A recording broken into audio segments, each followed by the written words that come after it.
Good evening, Pratham.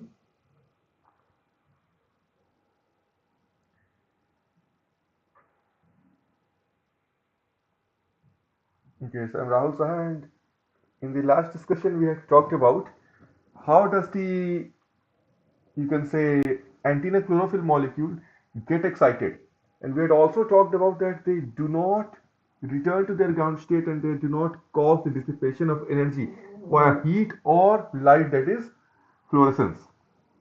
Now I had asked the question that how it can happen, right? Why do they not lose their energy? Why does it not get dissipated? And how can they transfer that energy as it is to the next chlorophyll molecule in the antenna, you can say chlorophyll, and continue their journey until and unless they reach the photochemical reaction center, that is the middle of the, you can say, light harvesting complex, which are associated with various proteins. Good evening, Gayatri. So we had talked about that thing only, that they do not dissipate or their energy doesn't get dissipated. The energy gets shifted to the next antenna chlorophyll molecule, meaning that this happens, right? This is the antenna chlorophyll molecule. This is the photochemical reaction center, you can say. So here electron gets excited, here electron gets excited, but it doesn't return. This doesn't happen. Then this energy is transferred to this one, exciting the electron. Energy is transferred to this one, exciting the electron. Energy is transferred to this one, exciting the electron. Same way it will occur here.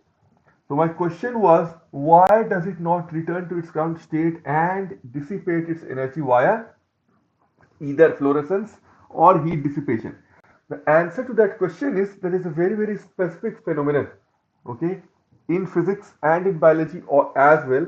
It comes under the analytical biotech part, that we need some assays to analyze what is happening, and there is a specific phenomenon, okay, that is known as fluorescence resonance energy transfer. Fluorescence resonance, you will see how, you can say, amazingly great the nature is. Fluorescence resonance energy transfer, that is known as FRET, FRET, FRET, right? Also known as Foster resonance energy transfer. Okay, it can also be called as Foster resonance energy transfer. Now, what is it? It is nothing but you can say a non, you can say radiative dipole-dipole coupling. What I'll do is I'll tell you one thing, that for this to happen, fret means, you can say, for the energy to be transferred, okay, for the electronic energy transfer, it is also known as EET. It is a mechanism that describes energy transfer between two light sensitive molecules. Light sensitive molecules are known as chromophores, okay, they are known as chromophores only. So energy transfer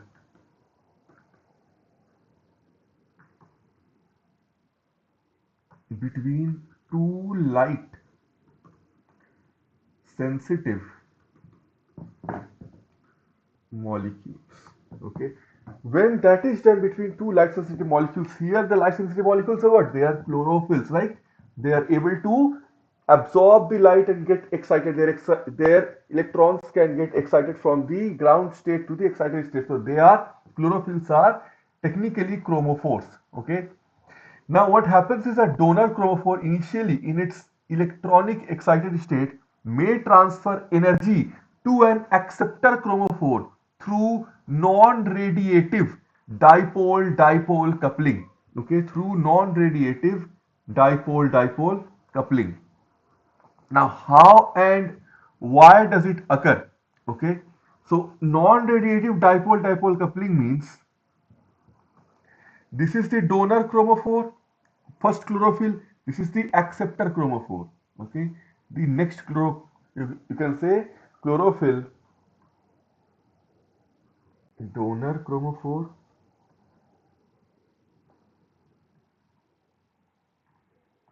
acceptor chromophore. Okay. A dipole is set between these two. Okay, and without radiation means no returning back or no returning to the ground state without radiation, it will transfer the energy between these two dipoles, okay, plus to negative, okay, this will occur. That is known as non-radiative dipole dipole coupling, okay. And why does it not happen in human body or any other body? Okay, that is also a great question. Why does it only happen in case of antenna chlorophyll molecules? The reason is, okay, in order for this to happen in any body, okay, in order for this to happen in any body, you need something. What do you need is, you need the distance between the donor chromophore and the acceptor chromophore to be 1 to 10 or 3 to 10 nanometer only. Okay, 3 to 10, or you can say in layman term 1 to 10 nanometer only. Otherwise, it will never ever happen. Okay, otherwise it will never happen. So the thing is, just imagine how great the nature is, okay, how great our nature is, because what it has been able to do is, it has been able to put the two chromophore molecules, okay, the two chromophore molecules at a distance of less than or equal to, you can say, 10 nanometer from each other. Otherwise this could have not occurred, so they have put the distance as the distance required for normal fret to happen. Otherwise, this can never happen. So the fret efficiency, okay, it depends on many physical parameters. Number one is the distance between the donor and the acceptor. Okay, I'll write it down so that you know it. The efficiency of fret, it won't happen between any two molecules. If the two molecules are close enough, okay, that is the distance between, means this distance I'm talking about, this should be 1 to 10 nanometer. If it is 11 nanometer, the energy cannot be transferred from the acceptor to the donor. Then in the molecule where the electron has got excited, it will return to its ground state, dissipating its energy in the form of light or heat. So this is the distance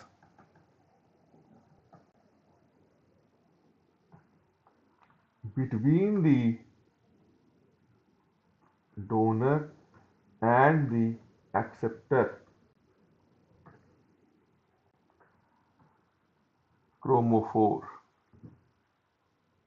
that is 1 to 10 nanometer, or you can say 10 to 100 angstrom also. Okay, that is 1 nanometer is 10 angstrom. So this is the first criterion. Okay, the next criterion could be, you can also have one more thing, the spectral overlap of the donor emission spectrum and the you can say acceptor absorption spectrum. That should also happen.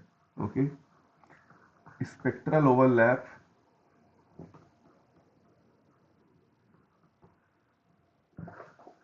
of donor emission spectrum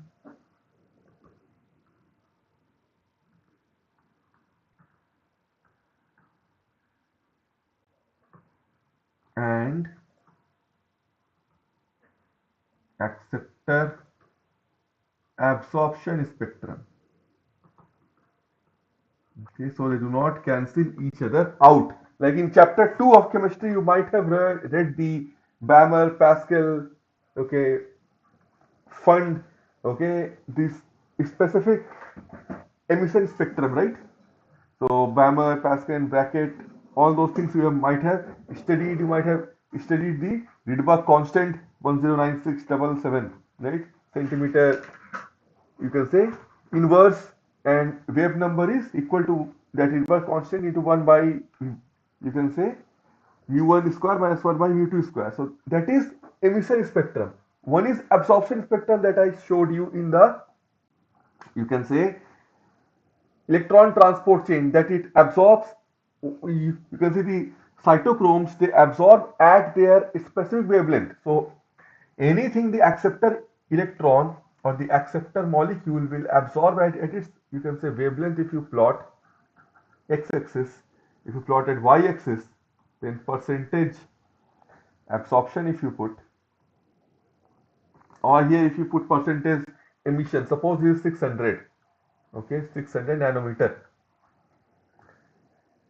this is 600 nanometer. So suppose the graph is like this. So maximum absorption is happening where? At 600 nanometer. So the thing is, absorption spectrum is there, emission spectrum is there, at which wavelength it is emitting, at which wavelength the acceptor one is absorbing. So that should overlap, so that there is the, you can say, synchronization and no cancelling of the, you can say, energy in the form of waves, because light is both having it has both, you can say, it's a dual nature, so it has both wave and particle nature. So these criteria we must be able to fulfill. Okay, and also the relative orientation of the donor emission dipole and the acceptor absorption dipole, so they will match. So dipole must also be oriented properly so that this can happen. The thing is, mainly the greatness of nature is in the fact that the antenna chlorophyll molecules here, they are placed at a distance of 1 to 10 nanometer only, not more than this.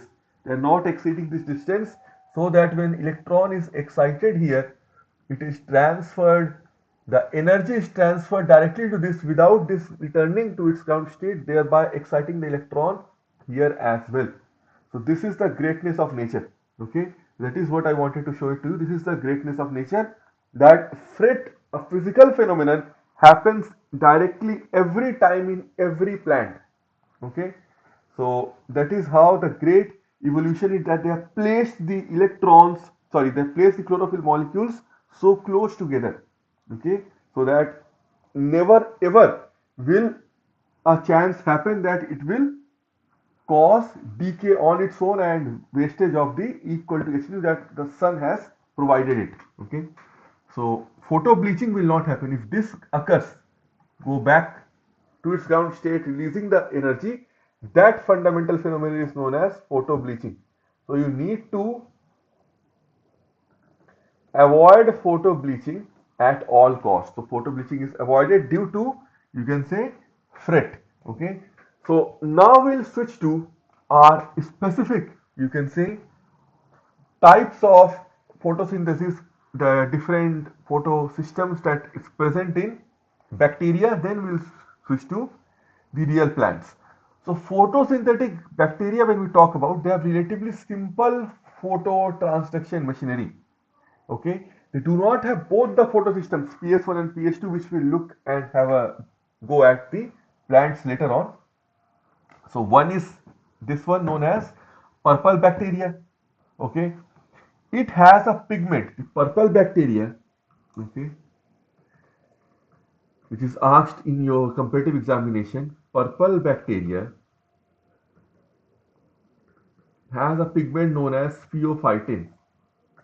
Okay.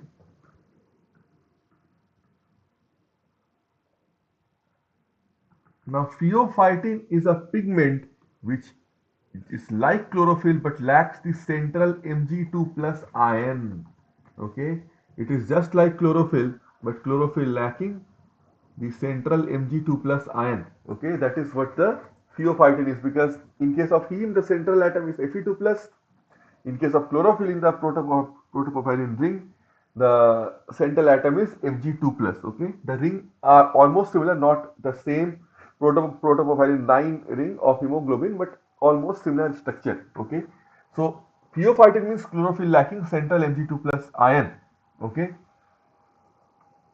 so what happens is the other is the green sulfur bacteria. What it does is it passes the electrons through a quinone that I'll explain to you, and to an then iron sulfur center. Okay, so I'll draw two diagrams which will make it very easy. Number one is, let's talk about the purple bacteria. Okay, so purple bacteria have a specific wavelength. Okay, so they absorb at, it is known as P870, means at 870 nanometer of wavelength they'll be absorbing the that specific wavelength of light. Okay, and that will excite them, means excite its central chlorophyll molecule. All the anterior chlorophyll molecules are converging and the central chlorophyll molecule gets excited. Okay, eventually it will become P870 excited. P870 excited means star, star means it is in the ionized form, meaning that the central chlorophyll molecule, not the antenna one, the central chlorophyll molecule, all the energy has come to the central chlorophyll molecule, and then the central chlorophyll molecule from the photochemical reaction center has been able to lose an electron. So it has lost an electron. Okay. That electron goes to pheophytin.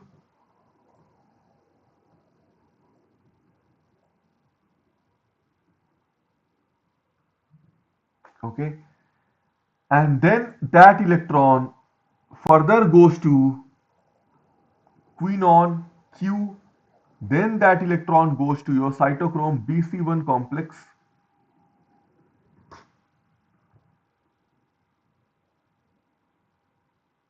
Okay, and then to cytochrome C2, and then it returns to, again that electron returns to P870. Now what do you infer from this? Okay, how does a plant get benefited from this cycle? So the thing is, in purple bacteria, the light energy derives electrons from the reaction center P870 through pheophytin, then a quinone, and then you can say cytochrome BC1, then through cytochrome C2, and back to the reaction center. So this thing we know. Now, how does it have any kind of, you can say, effect on the advantage? How does it provide any kind of advantage to the plant? Now, the thing is, a cytochrome BC1 electron transfer complex is similar to the complex 3 of the electron transport chain. Okay, and an ATP synthase present in mitochondria. Means what happens is, when a pair of electrons, okay, they go through, they are channelized through the cytochrome BC1 complex, what it will do is it will create the, you can say, electrochemical gradient. It will create the electrochemical gradient, and then electrochemical gradient would be created, okay, and electrochemical gradient, since it is created, that will then the electrons will return through the F1 F0 ATPase, okay, and then cause, you can say, produce proton gradient and then form ATP. So the thing is, when a pair of electron transfers through the cytochrome BC1 complex, what does it mean is, it is just like the complex 3 of the ETS we had talked about like this. Suppose this is this one. So a pair of electrons is getting transferred and this is being, in case of the chloroplast, what happens is it pumps, you can say, 4H plus into the matrix. In case of humans or animals, the H plus is pumped out. In case of chloroplast, it is pumped into the thylakoid. Okay. So any direction it is pumped, you will form the gradient. Once you form the proton gradient, in case of chloroplast, it will be like this. Inside positive, outside negative. Proton gradient is formed and then it will come out through the complex 5.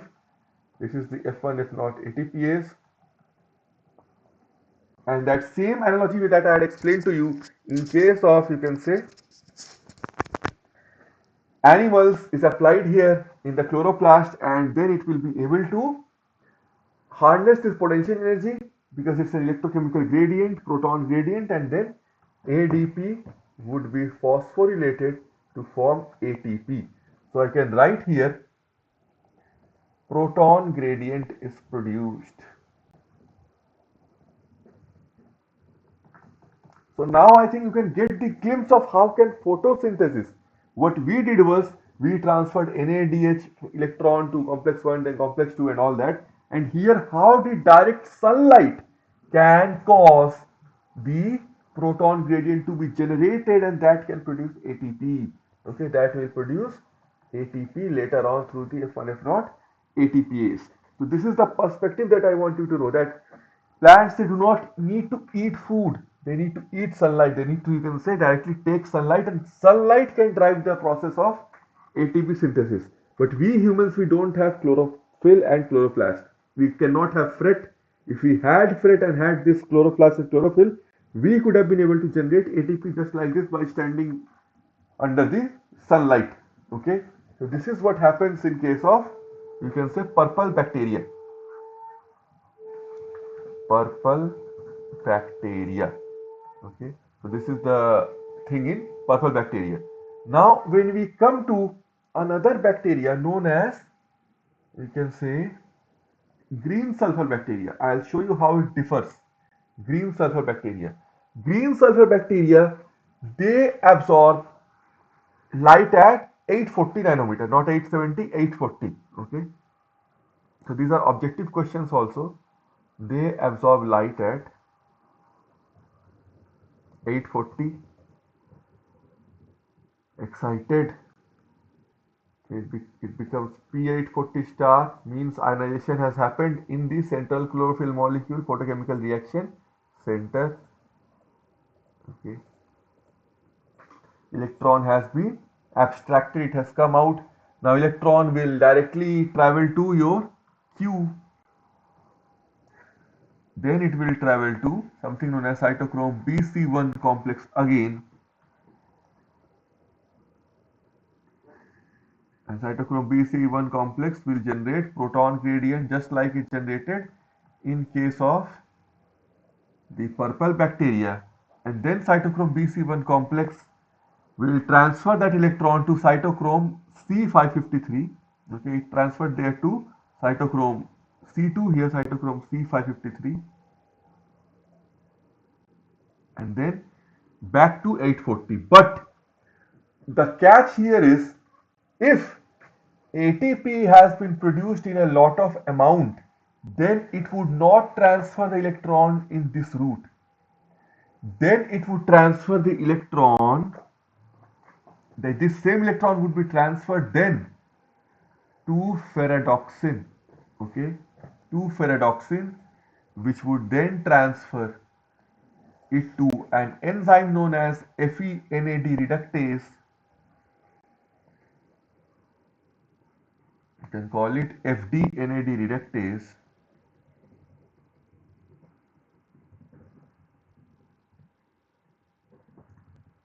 which would reduce, you can say, NAD plus to NADH. This pathway would operate only and only if this pathway is not operated. So either of the two pathways operated. So when your ATP concentration is very, very high and NADH concentration is very, very low, then you will go for this pathway. Otherwise, when NADH concentration is high, ATP amount is low, you will go for this pathway. Okay. So this is how the cell keeps track in case of, you can say, green sulfur bacteria. And you will ask me, why is NADH required? NADH is required later down the lane to produce starch. Okay. That is why I told you NADH is a very, very fundamental compound. NADH is not only required as an electron, you can say, equivalent or reducing equivalent which carries electron, but the thing is, without NADH no reduction process can happen, because suppose if a reductive process happens, you need NADH to be oxidized to NAD plus, something should be oxidized, right? If a reduction process is to happen, and reduction processes are the anabolic processes in biochemistry, means the synthesis process. So if you want to make starch, you have to go for reductive process. So reductive process will need some oxidation, means you need an already reduced product. So the already reduced product is NADH, which will be oxidized to NAD plus, so that a reduction process like synthesis of starch can take place in plants, in our body, like synthesis of fats, synthesis of, you can say, glycogen, all those kinds of synthesis processes. So if NADH is not produced, only ATP is being produced. If this pathway, suppose, does not happen, only ATP, so at night time what will the bacteria do? You don't have access to light. So at night time, if the bacterial cell does not, you can say, contain the starch granules, then it will starve. Okay, the cell will die. Same way the plants will die. So what happens is, at night time this NADH comes in handy, and then you can say NADH was used up in daytime so that starch was produced, and starch then comes in handy to give you energy in the night time. Okay, so the thing is, always a balance is maintained so that at night one can be able to store a lot of starch so that it can be used at night time, because you don't have access to light, okay, at night.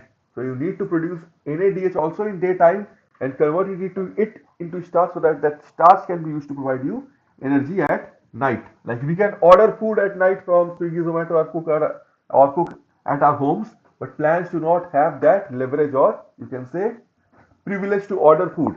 They'll rely on the food stored. And food stored is starch. And how can starch be made?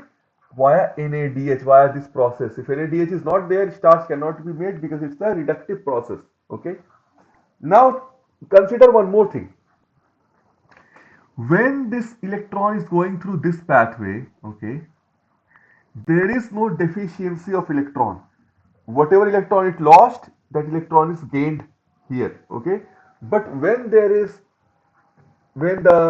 bacterial cell takes this pathway, it goes down this route, then the electron is lost. Electron is not returning to the P4, to the, you can say, photochemical reaction center, which would absorb light at 840 nm.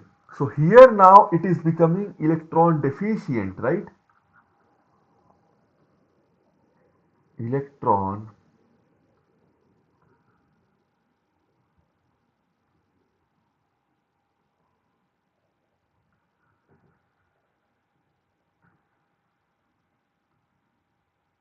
deficient how? When it is going down the route of FD, then production of NADH, means electron is not returning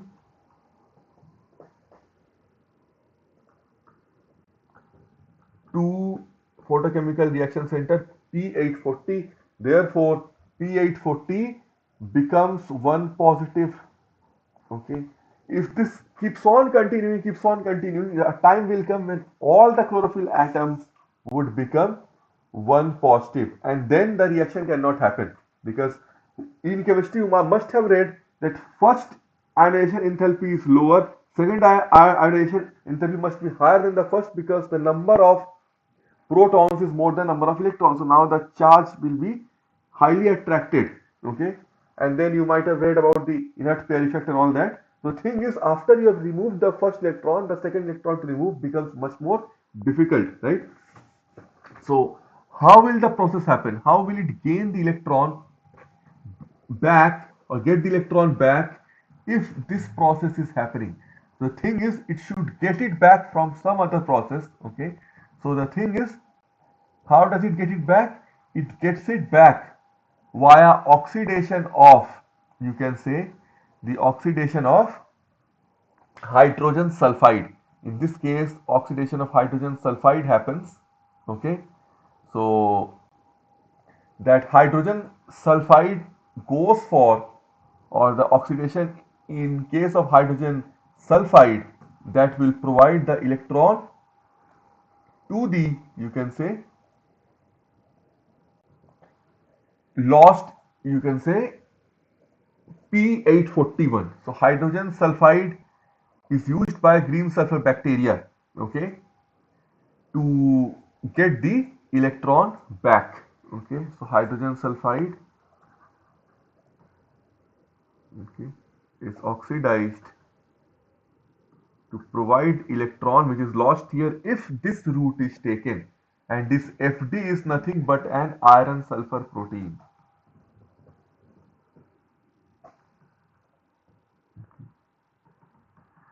Now, iron sulfur proteins, I'll just give you an intro. Okay, we'll talk this in detail later on. So I'll just give you an intro about the iron sulfur proteins. Iron sulfur proteins are nothing but, you have iron that is attached to the sulfur. Sulfur could be inorganic sulfur,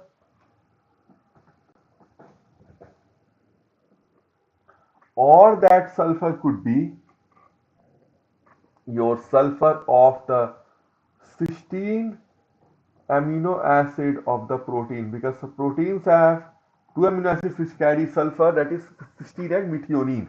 Okay, so these kinds of proteins are known as iron sulfur, but here iron is not coordinated, or it is not a part of the protoporphyrin ring, like it is not a part of this one. Okay, just show it to you.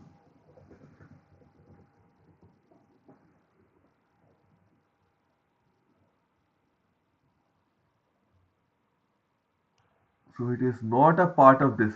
Okay, iron is not a part of this ring which is attached to the protein. It is directly attached to the sulfur of the protein, either inorganic sulfur or the sulfur of the cysteine. That is known as iron sulfur protein. When iron is not the part of this, you can say huge protoporphyrin ring. Okay, so those are known as iron sulfur proteins. One of those iron sulfur proteins is also known as risque proteins. Okay, they are named after their discoverer. It is named, known as, the scientist is known as John S. Risk. Okay, risque proteins. Here, the iron is attached to another amino acid, histidine. Okay, to 2-histidine instead of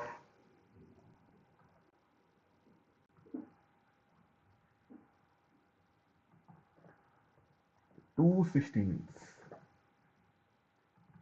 Okay, so this is risk iron sulfur or risque iron sulfur protein. Whereas the cytochrome proteins that I was telling you, okay, cytochrome proteins, okay, all these things, these names are written in your book, but the description is very, very, you can say, despicably given. Which means you cannot even understand what does that mean. So you need to know what are cytochromes because it's written and the concept is there. So understand what is cytochrome so that the concept remains clear. The cytochromes are specialized proteins, okay, which have protoporphyrin ring like this, and they're attached to that specific polypeptide chain and have iron in +2 or +3 state. So this protoporphyrin ring will be attached to a specific polypeptide chain, that is a cytochrome protein chain, and that is known as cytochrome. There are three types of cytochrome. In animals, you have cytochrome A. Okay. In animals, you have cytochrome A, B, and C. A has the maximum absorption maximum of 600 nm. This has a 560 nm. This has a 550 nm. Okay, so this is all about your cytochrome. Okay, so they are the proteins just like hemoglobin. Hemoglobin is what? Alpha 2 beta 2, means 4 polypeptide chain. Each polypeptide chain is attached to one protoporphyrin ring like this. So 4 protoporphyrin rings are attached to hemoglobin, and this Fe is in the +2 state coordinated to 4 nitrogen atoms of the protoporphyrin ring. One coordination will be with the histidine amino acid that will attach it to the respective polypeptide chain, whether it is alpha 1, alpha 2, beta 1, or beta 2. Okay, and this side it will be attached to one oxygen molecule. Thereby, 4 protoporphyrin rings are attached each individually to each polypeptide chain, alpha 2, beta 2, 4 polypeptide chains.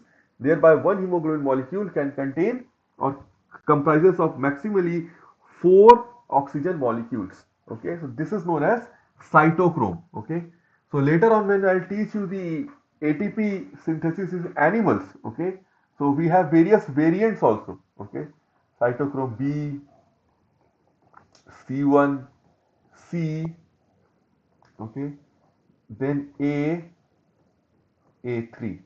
So among these, only the cytochrome C is water soluble. Great PMT question, this is neat question.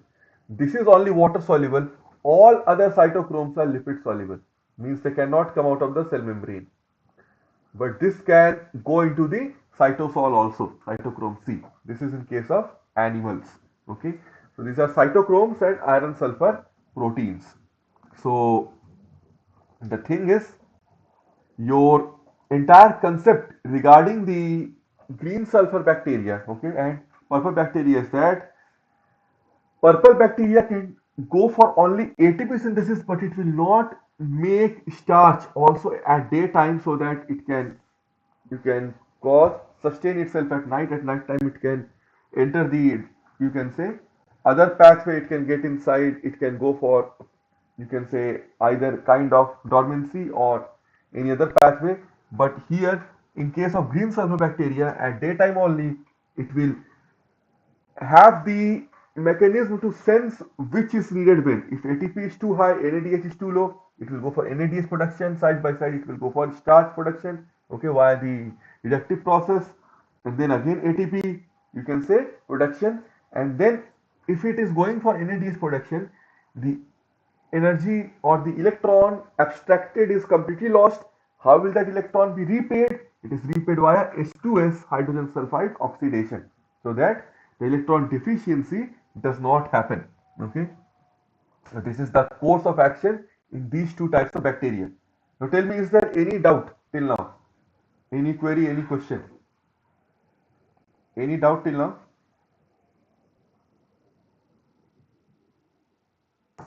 Regarding the concept, because the concept should be completely understood, so that you don't need to even touch the book before examination. If you know the concept, you can write on your own and nobody can deduct marks, right? So how does NADH production happen, and why does NADH production lead to electron deficiency? Okay, and then electron deficiency would be needed to be sorted out via H2S oxidation only when NADH pathway is taken, because it is a non-cyclic pathway. This one is a cyclic pathway, right? This one is a cyclic pathway. It is coming back, the electron is coming back, so electron deficiency does not happen. Here this way electron is lost, so it is a non-cyclic pathway, you can say. And this one is a cyclic pathway. One more way you can distinguish. Okay, so any doubt till now, till this part? Okay, good. So now let's see the real plants, what happens in plants. Now why did I explain this bacterial thing is when you add both the bacterial photosystems, the concept pertaining to, not the bacterial photosystem exactly, we'll add and get the photosystem in the plants. When you will add or just cause the accumulation of both the concepts of green sulfur and purple bacteria, you will be able to solve the entire concept of photosynthesis pertaining to plants itself. Okay, so let's look at the plants, that is known as the Z scheme. Okay, also known as Z scheme in United States English, you can utter it as Z scheme. Okay, so what we have is we have something known as, you can say, P680 and P700. Okay, so I'll just share a specific diagram with you.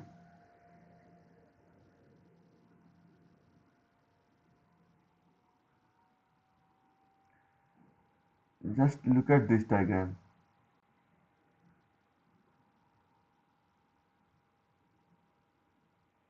Let me see. Just hold a minute. Hold on. Okay.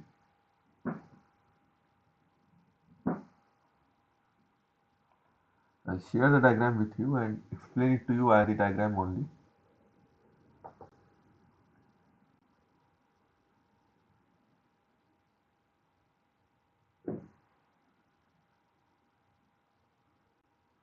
Okay.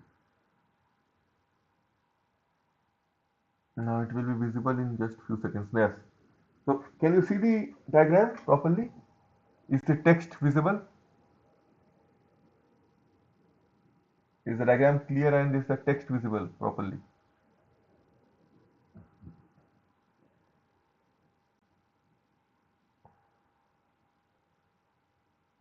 Is it clear to you that like the diagram in its entirety?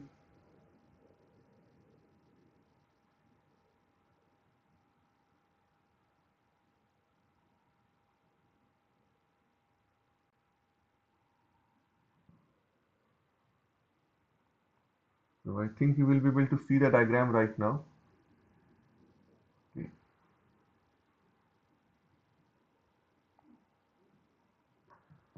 So as far as this diagram is concerned, okay, what you can see is you have P680, okay, and we have P700. This is known as photosystem 2, this is known as photosystem 1. These two are different specific protein subunits attached with their own chlorophyll type A and type B, chlorophyll A and chlorophyll B, okay, located at different places in the inside the chloroplast, that I'll explain it to you.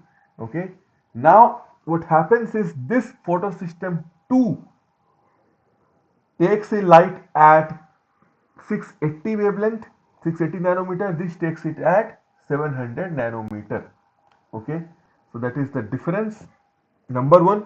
And then just look at the specificities, what all happens. Okay, good. So the thing is, what happens here is when light falls upon P680, it will excite the P680 photosystem 2.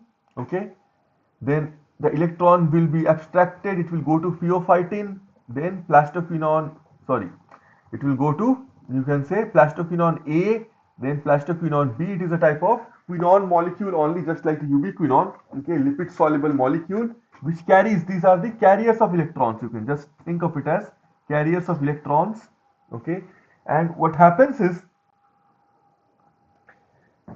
they completely become reduced. Okay, they are quinone, means they are nothing but, you can say, they are ketones. So ketones, you know, they must be reduced to alcohol to become completely reduced. So this PQA will become PQAH2 after accepting 2 electrons. This will accept 2 electrons, it will become PQBH2, and then it will transfer the electron pair to cytochrome B6F. This just like the cytochrome BC1 there. Okay, it will form the proton gradient. Okay, and the proton gradient would start, you can say, to produce ATP, and then This is known as plastocyanin. This will connect the two. This is a water soluble molecule plastocyanin.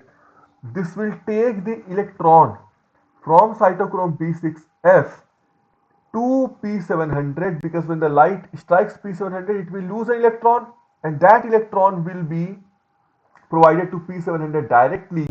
Okay, it will be provided to it directly, and then what will happen is that electron lost and which has been repaid, but that electron which has been lost will go through, you can say, electron A naught, which is a specialized chlorophyll.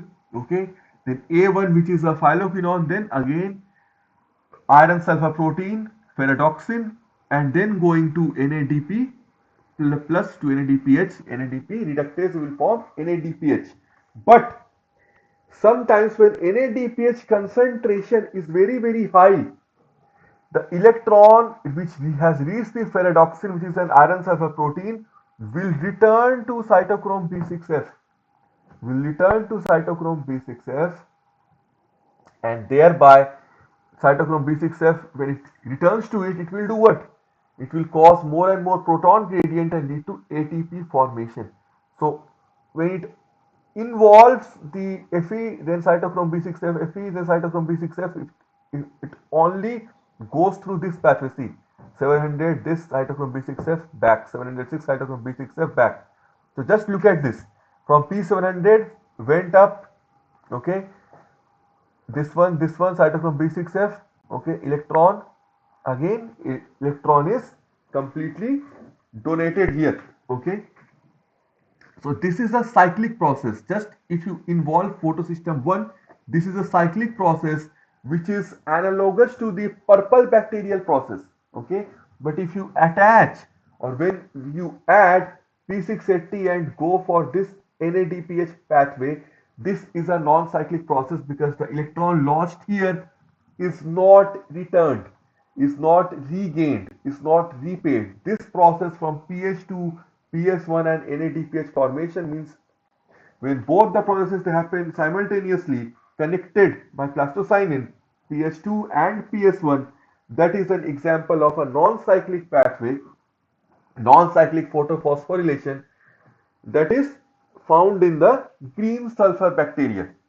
Now the question arises, how will, if this non-cyclic pathway occurs, how will the electron be repaid? Okay, the electron is repaid by here oxidation of water. Okay, that I'll explain it to you later on.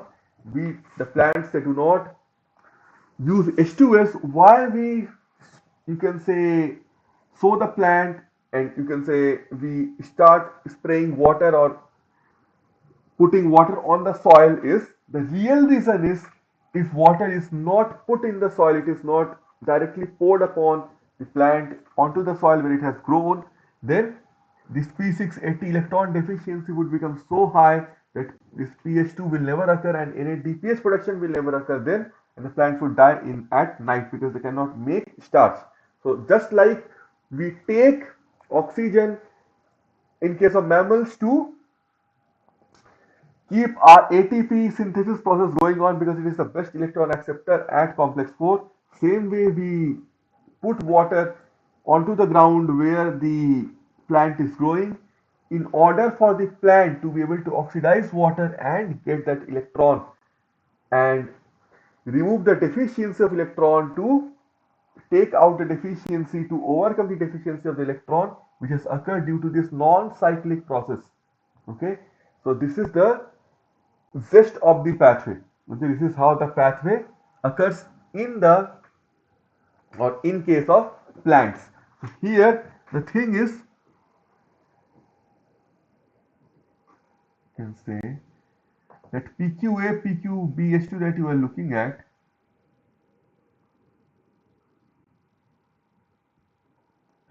what will happen is they will accept electrons twice. Okay, so PQA, after accepting one electron, okay, like this 1H plus, what will happen is it will become a PQAH radical, that is known as semiquinone radical.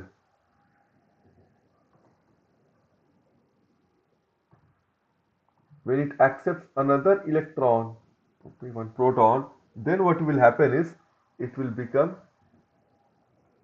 PQBH2, okay, that is completely reduced, fully reduced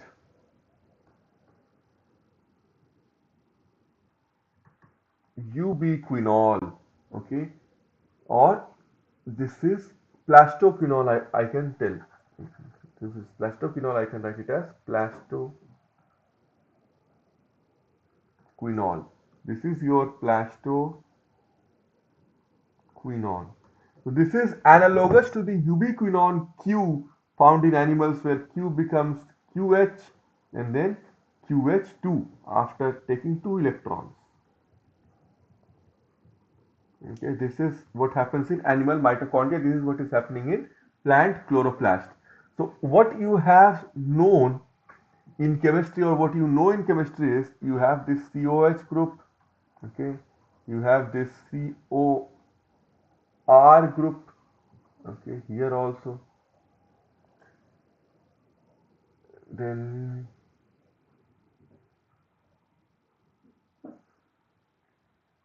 you have this COH, then R group aldehyde, then you have this OH group, okay. So this is the most reduced, this is the most oxidized, right?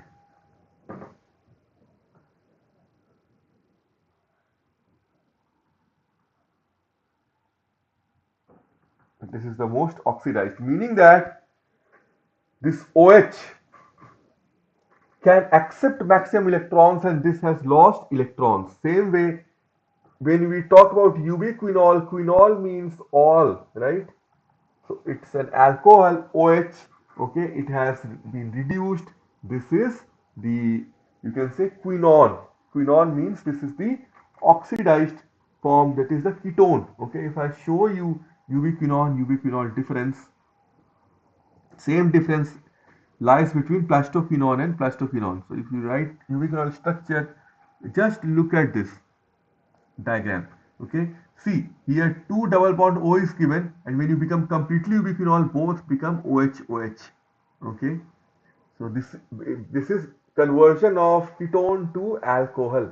Okay, completely reduced. Okay, and then that PQH2, in case of plant cells, becomes plastoquinol, that will be able to donate a pair of electron to your cytochrome B6F that you saw, and that lower, from higher gradient to lower gradient electron flow will lead to, you can say, pumping of H plus into the matrix, opposite of that what has been observed in case of animals, and that will develop electrochemical gradient by the chemiosmotic theory, and that will then lead to, you can say, again the return of the H plus from higher concentration gradient to lower concentration gradient through the F1 F0 ATPase. Again, that is also present in the chloroplast in plants. Chloroplasts can also produce ATP, and then ATP can be synthesized. Okay, so always know for a fact that what is current? Current is flow of electrons, right? So flow of electrons from PQBH2 to cytochrome B6F is also a flow of electrons. In 2e, a pair of electrons flows. So this flow of electron down the gradient, okay, is current, and that current has energy, okay, and that flow of electron is current, and that current is providing it the, you can say, it happens how? Via potential difference. So potential difference is there, is higher potential to lower potential. Now energy will be abstracted, and that energy is used to throw, you can say, protons, okay, from the intermembrane space into the matrix in case of chloroplast, and from the matrix into the intermembrane space in case of the plants, or sorry, in case of the animals. So in case of animals, this is the mitochondria. So from matrix to intermembrane space, protons are thrown. Suppose this is chloroplast, okay. So here from the stroma, okay, suppose this is the thylakoid. So from the stroma, from the intermembrane space into the stroma, H plus is brought back in. That's the difference. So here it will be negative here, positive here. In case of mitochondria, in case of chloroplast, it will be positive inside, negative outside. That's the only difference. Just the direction changes, okay, of the transport. And then through F1 F0 ATPase, it will return here, and here if F1 F0 ATPase is present, it will go back into the intermembrane space along its concentration gradient. This is also along its concentration gradient. So just the direction is opposite. The mechanism remains same in case of plants and animals both. Okay. So I hope you were able to comprehend this lecture. If you had any doubts, any queries, you can ask me on my personal number. Okay. So was it clear from the conceptual standpoint? Is there any doubt remaining till now in this lecture? Any kind of doubts, queries?